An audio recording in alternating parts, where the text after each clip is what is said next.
Welcome back, Curious Hearts. I'm Vera.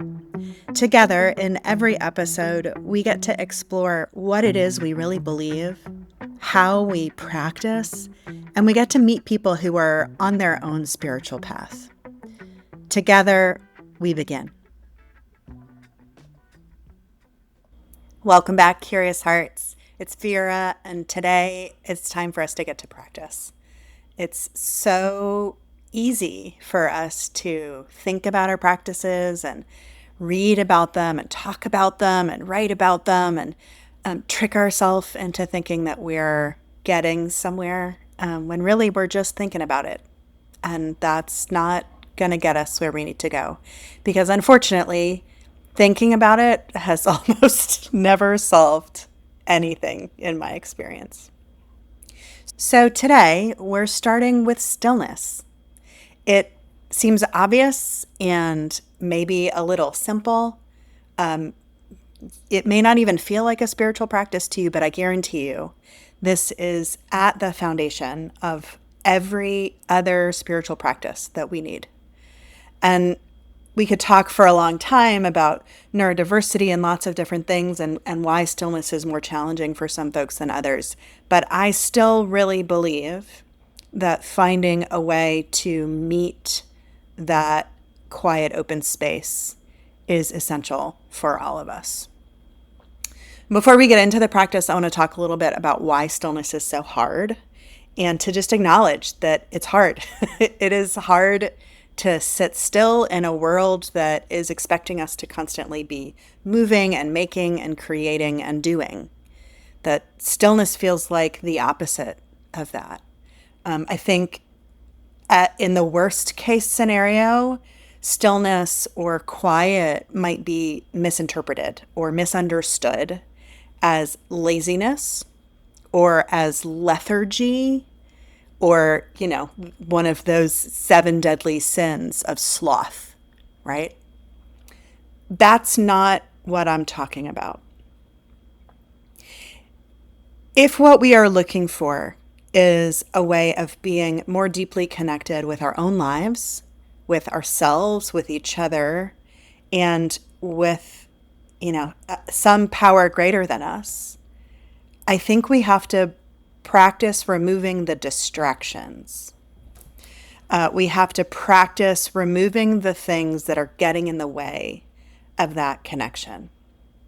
And in order to be really clear and to be able to discern what those things are, we need to sort of get to a blank slate, to a blank canvas. Regardless, I think, of the tradition that we look at, you will see experiences and encouragement towards quiet, withdrawal. Fasting, to me, is an example of stillness.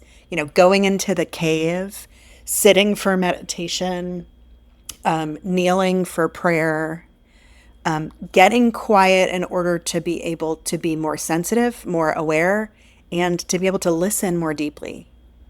So all of those are things that stillness and quiet does do for us.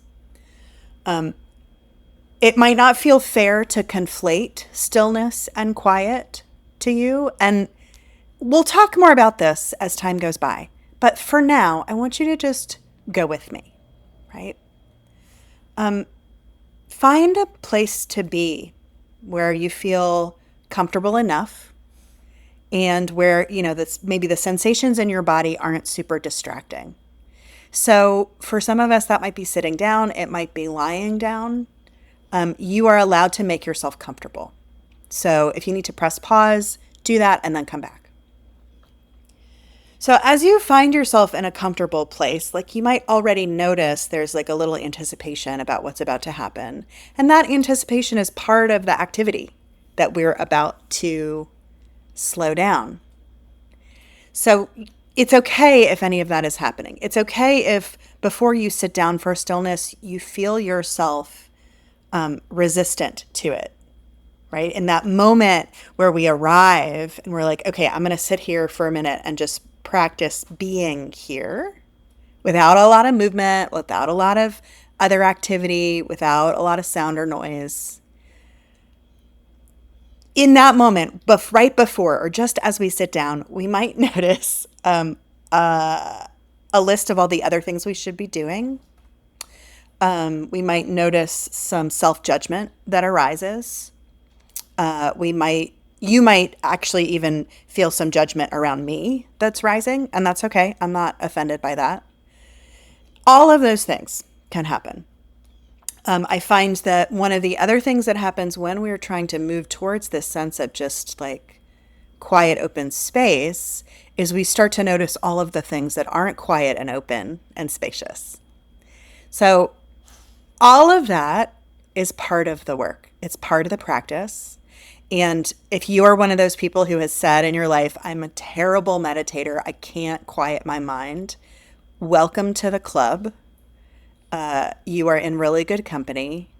And I wonder if I will ever be a good meditator. I don't even know what that means anymore.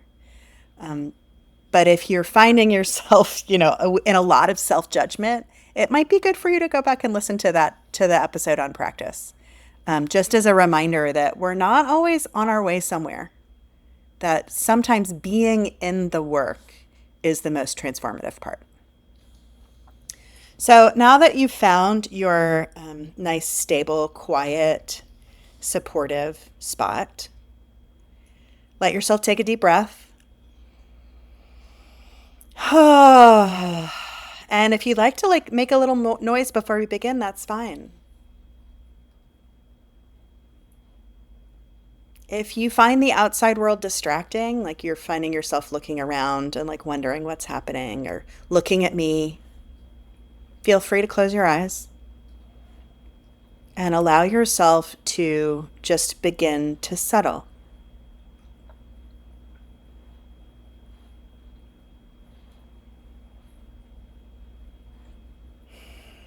It can help to think of yourself as various layers that are starting to settle down. So, first, the outer layer, where there is some frenetic energy just outside the surface of your skin, where there's all sorts of energy and movement happening, that you can just feel that outer edge start to quiet a little. And maybe it doesn't feel completely still, but you can allow it to slow down.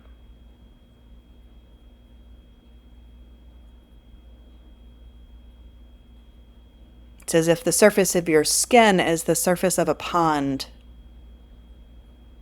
allowing the ripples on the pond to slowly dissipate, not creating new ripples, not creating new movement, but just allowing that shiny glass-like surface undisturbed.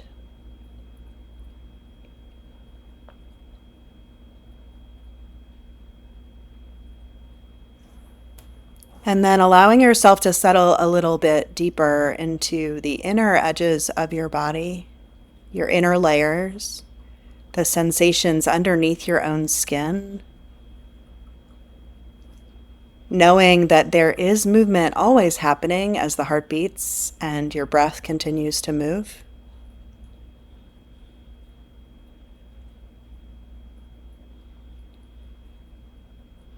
But again, that there is a sense of slowing down, of quieting,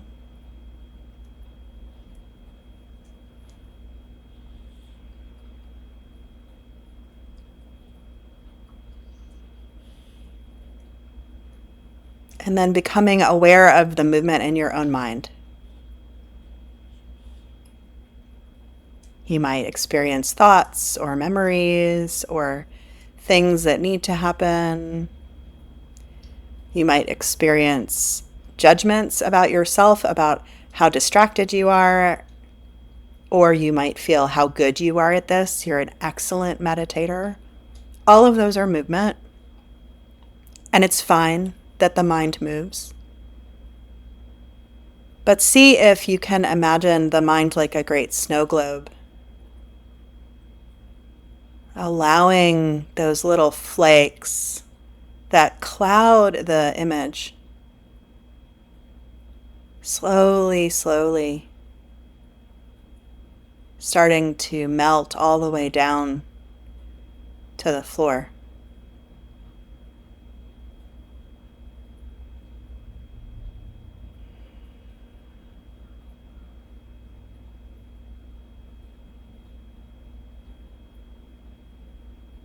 Allow that spaciousness to begin to spread down into the center of your heart. Noticing any movement or activity in your emotional being. Any echoes of feelings or situations that are still resonating, still vibrating inside your heart. And just for now, we allow those things to quiet the way after you bang a gong, there is that echo. While the vibration happens, the sound happens, and slowly, slowly coming to quiet and stillness.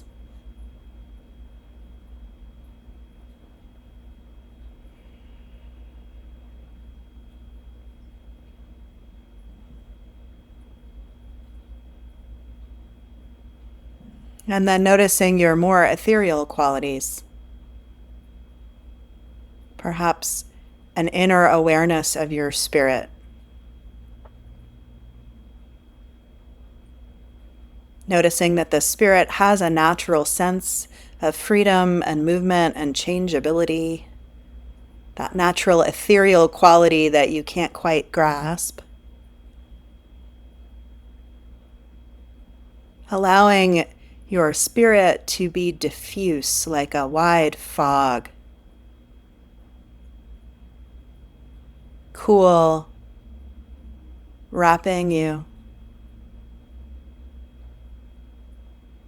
Smooth and free.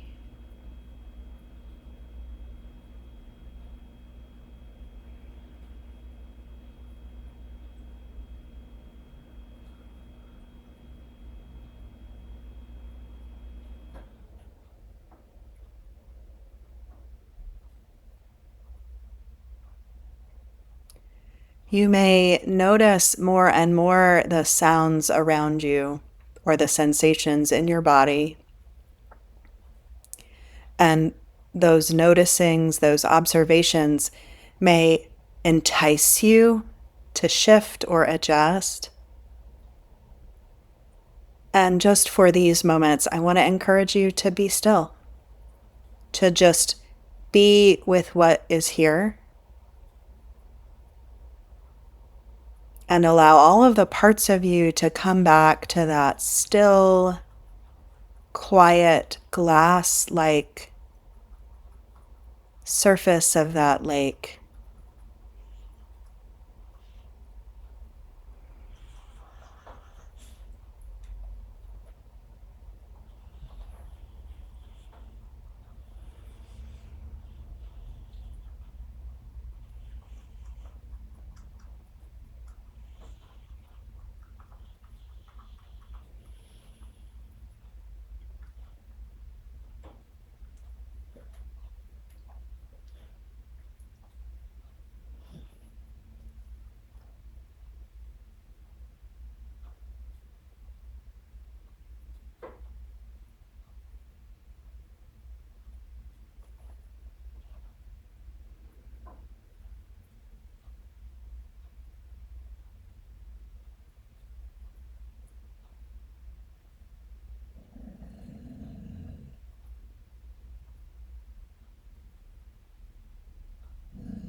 Slowly beginning to return back to your breath, maybe feeling your fingers or your toes moving. Notice how sensitive you are when you start to come into movement after you have been that quality of quiet, that quality of still.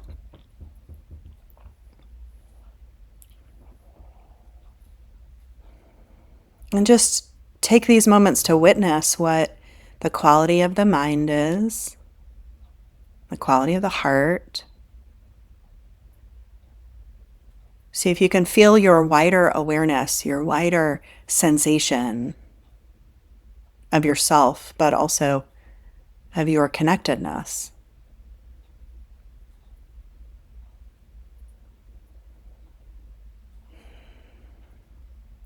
This is just a little taste of what that stillness can bring. And I would love for you to share whatever your insights were when you had this practice with me. And for you to come back and try it again. And eventually, sooner rather than later, to start to find your own way of coming into stillness and quiet. So here are some things that you might reflect on. Often there are phases of that settling in. And then there are sort of waves once we get into the stillness. And all of those things are worth noticing and experiencing and being curious about over time. But more than anything, what I think is useful about practices like this, whether those are practices of quiet meditation or shavasana, deep resting practices like in a yoga practice, restorative yoga and yoga nidra can be really soothing for this kind of work. Other meditative practices, Zen Buddhism, I think, has a great line, right, on this still, quiet spaciousness. Regardless, right, there is often a response that we have of resistance that you may or may not have noticed today. And I think we have a lot to learn from our natural senses of resistance, because the ways that we show up in one area of our life are pretty much the way that we show up in all the areas of our life. So if we find ourselves judging what's happening and how we're doing, and we're bad at it when we're sitting to find some quiet, we probably also begin to notice that pattern in other areas of our life. That when we engage in a new project, we might find ourselves doubting our capacity, or second guessing every idea or word or thought we have to share. Or we may also find ourselves judging the other people, constantly condemning or criticizing the way that other people approach projects, constantly comparing how we're doing to how they're doing. All of those are tendencies of a judgmental mind. I say that with a lot of personal experience. So that's useful to notice.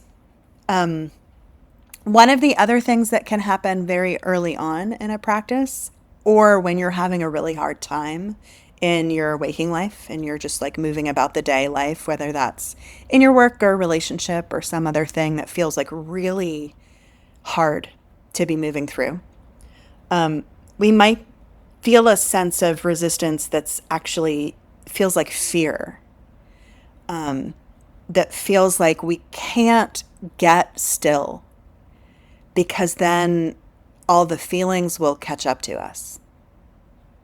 We can't be still because then we might drown in how intense everything is. And what I will say about that is sometimes that is actually true. I'd love to say that with enough practice and enough dedication and enough skillfulness, that we can allow ourselves to quiet and become at ease and open no matter what's happening. But from my own lived experience, there definitely was a time in my life where I was experiencing deep and profound grief. In many areas of my life, I was experiencing a lot of anguish that Sitting to meditate specifically was almost impossible. It felt worse. It felt like if I didn't keep moving, I was going to get pulled under. So I just want to acknowledge that I think that's real. And that doesn't mean that stillness or quiet is never the answer for you. But I think that some periods of our life are better suited for this kind of like quiet and steadfast stillness practice. And then the last thing that I want to say is we often, if we don't have a lot of practice or experience with meeting and simply feeling our emotions, when we stop long enough, they do actually catch up with us. And it might take some time for you to cultivate that ability to just be with the full, extraordinary expanse of your emotions. And that sounds simple, right? This is why like practice is not something we talk about. It's something we have to do because like, oh, sit and feel your feelings, no big deal. That's not always true. That especially in the beginning, if we have been moving all the time as a way to avoid feeling, or if we have been distracting ourselves from situations so that we don't have to like really sit with them and face them, if we have been working or drinking or eating or, you know, all of those kind of distracting tendencies as a way of avoiding just being with the truth of our experience. In the beginning, the truth of that experience can feel completely overwhelming. And that's just real. And I want to acknowledge that experience and validate that experience and say there's nothing wrong with you if that's what this is like. If it feels like a wall of water coming at you. And like any other skill, it is something that can be practiced and that we get better at. And also that once we open the floodgates, right? It's like a perfect metaphor. You know, you open the locks, you open the gates, and that first rush of water comes through and it's like, I might drown. And then it starts to settle down, right? The intensity is almost never as strong as it is in the very beginning. So if this is a new practice for you, or you're just dipping your toe into spiritual practices and you're finding that sensation of feeling quite overwhelmed or bowled over, it's not going to be this hard for very long. So keep going. Why do we sit in stillness? It's exactly like that, the metaphor of the snow globe or the mountain lake, that once the snow globe can come to a sense of settledness, once all of the detritus like settles to the bottom, we actually can see the clear picture of what's inside. And the same thing is true of that like glass like mountain lake surface. That like once all of the ripples have dissipated and it becomes that clear glass like surface, the reflection of reality is crystal clear. And when that happens, a lot of different things can arise. We can get really extraordinary insights about ourselves, about our relationships. We can allow our perspectives to change in an instant. It can be miraculous in that way. Or we can, without a lot of effort, unclench our attachments to these thoughts and feelings and experiences that we have identified with for so long, that we begin to build an identity around. And it doesn't mean that we let all of those things go completely. Some of those things stay with us forever, but it means that we also then become more spacious. Our hearts grow a little bit wider, and our capacity to meet the moment, to meet the reality of the world, to meet the suffering and challenges of the people in our lives without having to either reject them or fix them or, package it up in a nice little bow. And also, which for me is perhaps the most important thing in our moment right now, it gives us the courage, the capacity to continue to be in the world. It little by little allows us to have that expansiveness and that big, full, open-heartedness that we can be joyful and playful and experience the depths of bliss. And also, we can experience tremendous heartbreak and disappointment without being crushed and without being delayed or intercepted or stopped in our tracks. It doesn't mean that sometimes we don't need to pause, and that's what stillness is in its very core. It is about pausing. But we practice that pause, we practice that quiet and that stillness before we go out in the world, so that when we go out in the world, right, we're like increasing the difficulty a little bit more. So I'll paint a picture for like what that might look like for you in a moment, right? If you have ever been in a situation with somebody who is really activated, right? They're like really freaked out. Maybe they're really angry, right? So here's an example. You're at work and you've produced a project, you like did a whole thing and you've been working and working and working and you're under deadline and you've really worked hard at it and you bring it to your boss and your boss looks at it and shreds it, just like tears it apart. What this practice gives you the stamina to do is to pause when that happens and let whatever is actually true come to the surface and whatever is not true just evaporate to the side. So in that circumstance, you might like get all of that feedback and you might just be able to hear the signal and not the noise. Like you might be able to hear some concrete feedback that's coming from your boss that you want to incorporate. But you might not be so swayed or feel attacked. You might acknowledge that your boss's behavior is not okay. It's not okay to yell and scream or do any of that stuff, right? It's not okay to be insulted by somebody. And we begin to make some space between everybody else's stuff and our own stuff. And that space can only be created when we have a practice of creating space. And that space is made, in my experience, first and foremost, through stillness and quiet. I really wish for you